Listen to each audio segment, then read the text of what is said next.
என் இதய சாம்ராஜ்யத்தில் வீற்றிருக்கும் என் காதலிக்காக நான் கட்டியிருக்கும் இந்த வசந்த மண்டபத்தை பார்.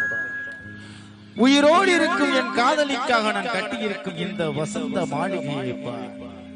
தாயே, நிலவு நீராட இறைவன் மேகத்தை படைத்தான். என் வாழ்வின் நிலா நீராட நான் இந்த பொய்கையை படைத்தேன். இது இறந்து போன ராணிக்காக கட்டப்பட்ட தாஜ்மஹால் அல்ல, சமாதி அல்ல, சன்னதி. எனக்கு மட்டும் ஆண்டவன் பறக்கும் சக்தியை கொடுத்திருந்தால் வானத்தில் மின்னிக் கொண்டிருக்கும் நட்சத்திரங்களை எல்லாம் அழைத்து வந்து தோரணமாய் கட்டி தொங்க விட்டிருப்பேன். என்ன செய்வது? எனக்குத்தான் அந்த சக்தி இல்லையே, சக்தி இல்லையே. லதா விஸ்கியை தானே குடிக்க வேண்டாம் சொன்னார், ஆனா விஷத்தை குடிக்க வேண்டாம் சொல்லல. யாருக்காக? யாருக்காக? இது யாருக்காக? இந்த மாளிகை வசந்த மாளிகை, காதல் ஓவியம் கலைந்த மாளிகை. யாருக்காக?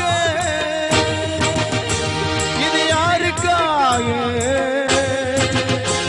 காதலே போ போ, காதலே வா வா.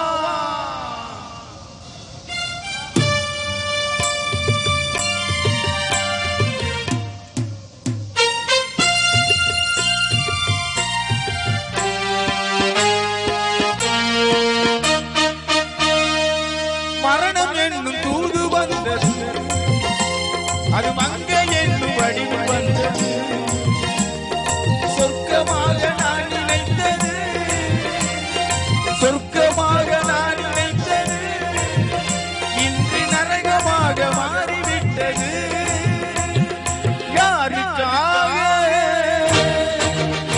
இது யாருக்காக?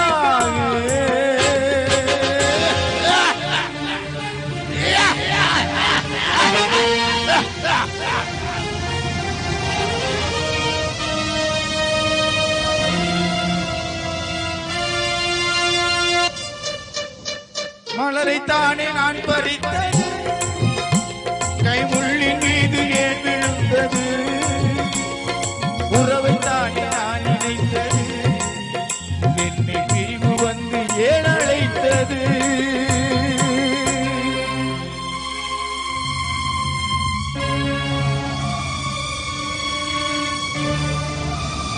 எழுதுங்கள் என் கல்லறையில் அவள் இறக்கமில்லாதவள் என்று, பாடுங்கள் என் கல்லறையில் இவன் வைத்தியக்காரன் என்று.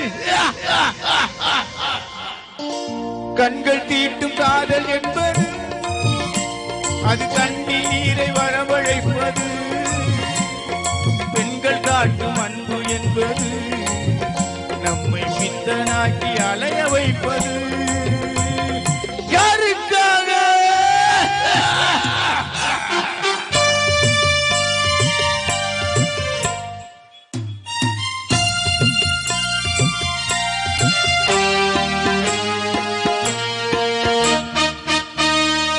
எங்கிருந்து சொந்தம் வந்தது, இன்று எங்கிருந்து நஞ்சு வந்தது?